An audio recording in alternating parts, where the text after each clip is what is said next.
Mm. Welcome back to the Stephen Knight Show. Where minds are all over social media, X, Instagram, TikTok, YouTube. Please subscribe. Stephen Knight Show. All right. On Wednesday, May 29th, Matthew Mayo drowned in Lake Lanier while fishing in a bass boat at the age of 74. According to WSB-TV, Mayo was fishing with his wife when his seat became unbolted from the floor. Reports from the Georgia Department of Natural Resources confirmed that upon falling, Mayo drowned and did not resurface. It wasn't until the Hall County Fire Department used their ROV, which is remote operated vessel, that Mayo was confirmed deceased.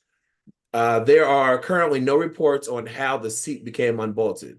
Although there have been many deaths within Lake Lanier, we're sending prayers that this will be the last. Now, if you remember, Usher's stepson, Tamika's son, he drowned at Lake Lanier, and she tried to petition to get the water taken up from the lake, removed from the lake, so they could see some of the find bodies. There have been a lot of people that have drowned. They have never found the bodies, and they think that the lake. Rumor is the lake is haunted because it's over where slaves were buried. But I won't step close to Lake Lanier. Brittany, have you ever been to Lake Lanier? Not. The rumor in Atlanta is it's not just where slaves were buried. It was a free Black town that they had pushed Blacks out, Yep. and those that did not get out in time, they released the water. It was rumored that somebody had pissed off some other whites that were living around in that town, and Yeah. something happened to somebody, and in the middle of a riot, and in the middle of the night, they went through that town and caused a lot of fires, deaths, and Yeah. everything. And to wipe away the crime, they put the water over it. Mhm. And so, because of that rumor or whatever the story is, a lot of people die every summer. I come from Houston, but my family's from Louisiana. We are very superstitious. And if you tell me something haunted, I believe in spirits and all of that. So you don't have to tell me twice. I'm not going to try it. However, whether it's haunted or not, I do think that there is some truth to how the city was flooded Yeah. and everything that occurred. And because of that, there are a lot of trees that are growing under there. I brush, you will find roofs and things like that boats will get caught on, that people who are rafting will get caught on, and things that should not be in a lake are deep down in there and have not been cleared out that causes a lot of wrecks, deaths, drownings, all of that. So if I see somebody else die, I don't have to go experience it for myself. I don't understand why y'all keep going. Please stop Please and stop. find somewhere else to swim. Um, and that's just my opinion, but you can do whatever you want. It's a free country. Yeah. Chica, what are your thoughts on this poor man? God bless the family Mm-hmm. and condolences to the loved ones as well. It's a horrible story, but the shameful part about it is it's not the only one. This has been happening for a while. Yeah. And um, I'm one to be a believer. I'm a believer. I would never set foot on Lake Lanier ever. Um, and actually, the couple times that I've been down there, I've been invited, and it's strong hell no. Right. Yeah. Yeah, I would never go. I don't want to even be on the premises. I don't want to see what it looks like. I don't want to go in proximity of. I have no interest. And I think that in the spiritual realm, every time that someone takes delight in going to a place like that, you disrespect the people that lost their lives in that space. So with that being said, if people want to venture there for fun and delight, you want to have big fun at Lake Lanier, um, think about those people that lost their lives due to violence and theft Yeah. and fraud. Yeah. Lanier. I don't know how true it is, but I heard a blurb about they were considering possibly doing a water park at Lake Lanier. It was originally Oscarville. That was the town of Black residents. And the white people went in lynching and acting a fool. And I am a believer too of, you know, of certain things, especially those things, those sacred grounds, especially having been to, I went to New Orleans a few years back and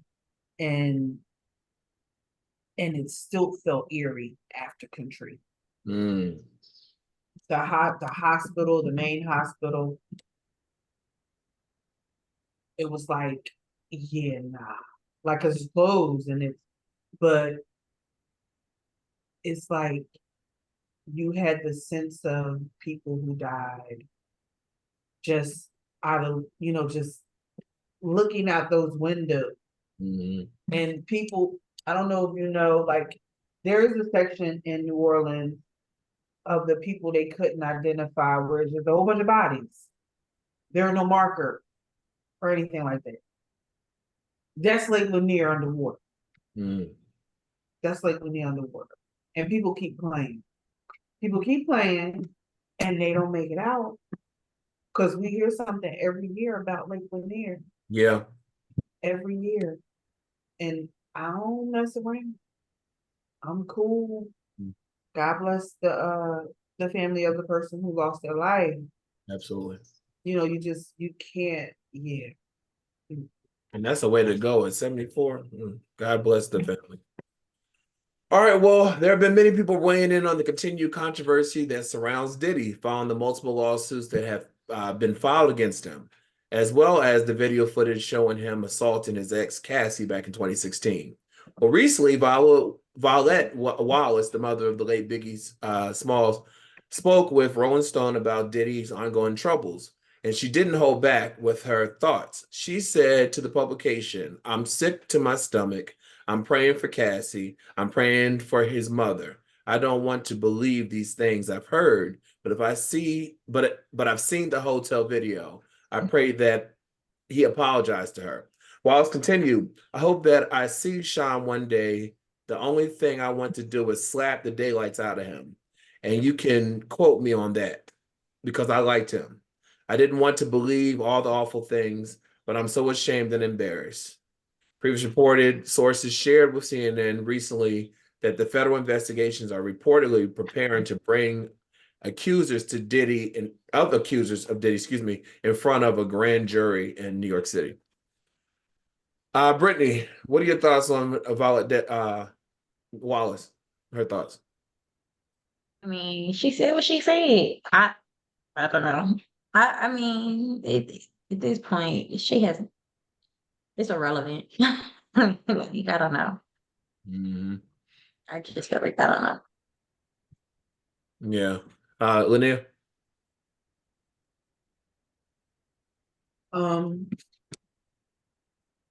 Miss Wallace is a mother who's still grieving.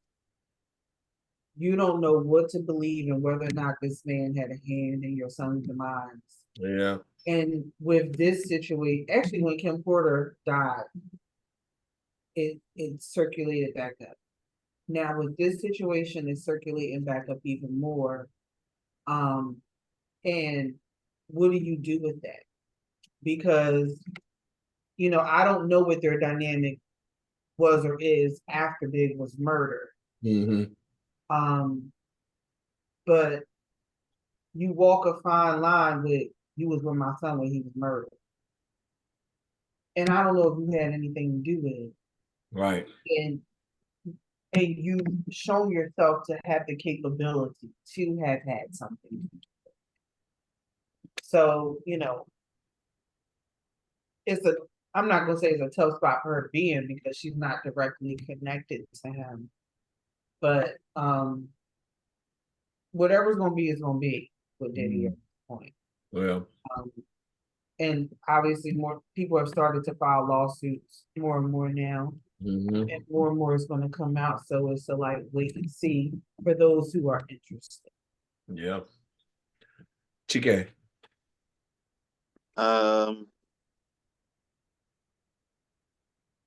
I just want whatever justice is going to happen to happen. Like I want the process to start wherever it's going to start and move forward. But I don't want people to be distracted about the nature of our nation versus Diddy's ass. Yep. Mhm. Mhm. That's trivial. That's dumb shit. Excuse me. That's trivial. It's not trivial, but it's trivial compared to the state of our nation. Yeah.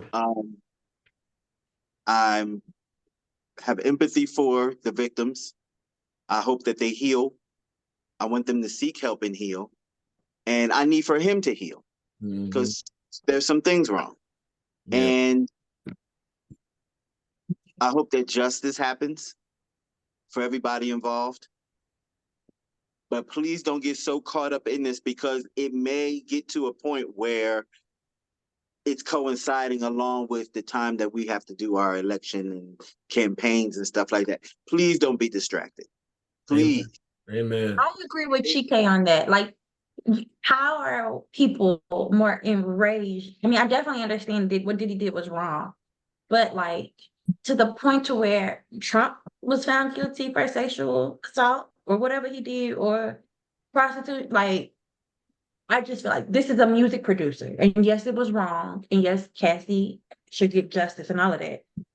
But can we have that same, outrage for Yeah. Trump and the things he's doing? Like, can somebody talk about how they want to slap him? Like, where And are we I interviewing? just want people to see, look at the timelines of things. Look how things are happening in close proximity. Don't be a fool. Just pay attention to what's going on. Yeah. Stay focused. Yeah. Stay focused. Absolutely. Absolutely. Mm. I saw this next story on the news and it made me so upset. So 3 men are suing American Airlines after they say they were among 8 black men who were removed from flight 832 from Phoenix to New York in January due to body odor complaint. According to CBS News, a lawsuit was filed in the U.S. District Court for the Eastern District of New York on last Wednesday. The 3 plaintiffs, Emmanuel Jean Joseph, Alan Jackson, and Xavier Ville, were on a connecting flight from Los Angeles. It was noted that they did not hear any complaint about body odor prior to their connecting flight. Jean Joseph recalled only seeing black men being removed from the flight as he gathered his belongings and headed to the jet bridge. The lawsuit alleges that they were held on the jet bridge for an hour before being taken to the gate area, where they were told they would be rebooked on another flight. However, when another flight was not located, they were placed back on the same plane. The lawsuit also claimed that an American Airlines employee indicated that the complaint about body odor came from a white male flight attendant. The incident was recorded by Xavier Ville, who said, "I started freaking out. The men who were removed from the plane did not know each other and they were not traveling together." So all 8 black men on this one flight that did not know each other were all removed from the flight because a white flight attendant said that they smelled body odor. And then they were going to put them on another flight, but they couldn't find another flight, so they brought them back on there. And I saw they were interviewing the 3 guys that are suing, and the man said he was so embarrassed. And he said that having to come back on the flight, after all this happened, it was just embarrassing. And now they're suing. Chike, thoughts? You smelt it, you dealt it. Maybe he was the one stinking. Right, yeah. Right. Listen, when you travel, you run into all different kind of people across the spectrum. Some people do not believe in the same hygiene regimen that others believe in. So some people have a body odor. It's part of travel. I've learned to accept it. No, it's not fun. No, it's not nice, but it's a part of traveling. It's a part of being human in the world, international. You're interacting with your fellow human being.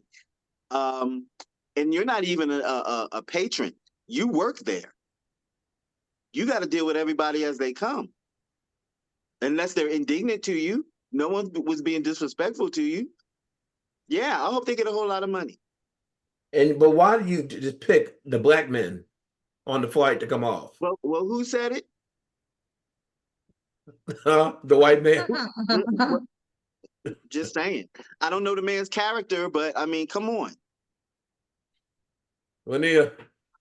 So I saw their interview, Mm-hmm. and the fact that you're talking about on a plane and all these men are not even sitting like in the same Right. area. They're all in different areas of the plane. Mm-hmm. And from some of the stuff that I've seen, it was like instead of just he felt he smelled weed, but he said body odor. But these men don't even know each other. So what you do? Went to each one of them individually and then said, "Oh no, they're all the same." Oh no, I hope they sue American Airlines, and I absolutely love American because that's what I fly. Them, I hope he sued that. I hope they sue that man personally, that flight attendant. I hope they sue him personally and all that wonderful stuff. Because at this juncture, this is just beyond ridiculous. Is that not embarrassing? Now I got to get back on the same flight that you just pulled me off of in front of all these people for nothing? Because if I'm getting back on this plane, that means you said I was funky. That means I'm still funky. Mm-hmm. Somebody's still funky. And why was I good enough to get on the next plane, but not stay on the plane I was on? I stay on the plane on this one. And so wait a minute though. Those people that are on the plane that took the flight, where they subject you to that funky air, you may have a case too because they deemed someone funky, took them off, and brought them back on and put you in harm's way. I think you may have a case too. Talk to your attorney. Talk to your attorney. Brittany, what are your thoughts on this? Okay, so I got a few things. American Airlines and United Airlines have both had history of targeting and racial targeting and discrimination. So they've been in the news a lot about that, both of them. Secondly, I am with Chike. I went to the airport recently, like last week, and there are homeless people there. There are people standing out like Atlanta had an issue with homeless people posting up at the airport, like sleeping there and stuff like that, because it's such a huge hub. Right. There are people of lower class that are trying to get on flights and go places. There are people of all walks of life in the airport, getting on planes and traveling. I have had the experience of going out of the country to Turkey. It was the funkiest flight I've ever been on. You just ride, like I literally rode the plane, got on a smaller plane, took the taxi to my hotel.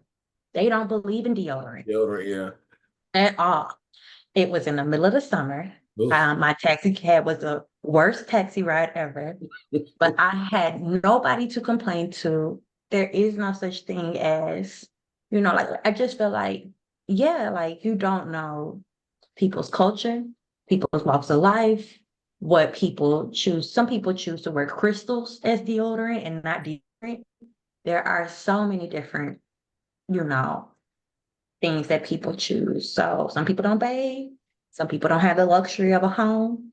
And I just felt like for you to just go and try to find the smell, that just automatically right there puts you in a whole issue. Like, How I about wish you people would taking just the be more flight? sensitive. Take the flight and get it over with. Right. Yeah. Like, how about you just don't serve that area? Switch with somebody. It's horrible. All right, well, this year's BET Awards are right around the corner, and Usher has been announced as the recipient of this year's Lifetime Achievement Award. According to Entertainment Tonight, BET's Connie Orlando spoke about the honor and said the relationship between BET and Usher spans decades, from his multi-appearances on 106 & Park to most recently winning the Entertainment of the Year trophy at the 55th NAACP Image Awards. From his chart-topping hits, electrifying performances, and unforgettable vocals to his signature moves and sound, Usher continues to stand on culture, setting new standards for music industry and Black excellence. Lanier, what do you think about this selection for Usher? That's all I got. That's all I got.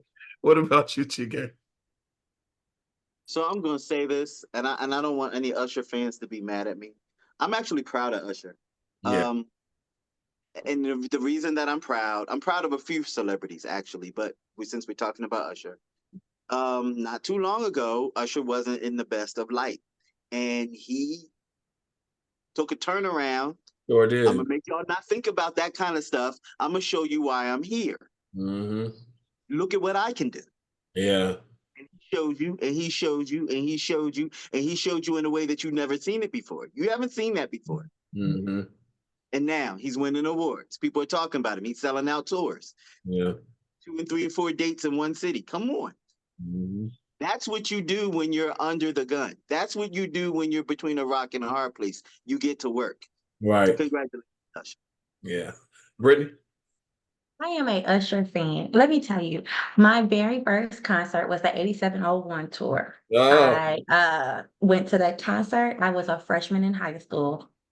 You cannot deny his talent. I used to rush home from school to watch 106 in Park and Hits from the Streets on BET. And I remember You Remind Me of a Girl. I remember all of those different songs. I know the whole video of him walking Chili in the video. I love when him and Chili were together. I am a huge Usher fan. Not so much his recent stuff, but more so back then. I think kind of like he lost me with the whole Moving Mountain CD thing. But I do feel like he did have like a little comeback with Good Good and all of that other kind of stuff. So I love Usher's talent. He has been in the media for herpes and all this other kind of stuff that they said about him, I feel like, even with the Chris Brown and all these other talents, you cannot deny their talent. So I'm very glad that he's getting the flowers I think his music deserves. So I look forward to it. Congratulations, Usher. It's crazy to see people that we grew up with now, they're at that level where they're receiving these lifetime achievement awards and things like that. But I think it's well deserved. Before we And go, if I might say, he said he struggled with it. That he said that he was signed as a teenager and that he had some like success or whatever, and that the problem was he got signed so young, he hit puberty and lost his voice. And JD did not know what to do with him. And he had to redefine his whole image and talent. And then it just skyrocketed with the 8701 and all that other stuff. So I do, like Chike said, I love the fact that he can reinvent himself time and time again and, find new ways to come out of a storm. So I do like that about him. absolutely, absolutely. All right, before we go, want to send our thoughts and prayers to the Obama family. In case you heard on Friday, Michelle Obama's mother, Marion Robinson, she passed away at the age of 86. So think about that family and job well done. Family, thank you all for wonderful hot topics. Chike, I'll see you in movie reviews, and we'll be right back after this.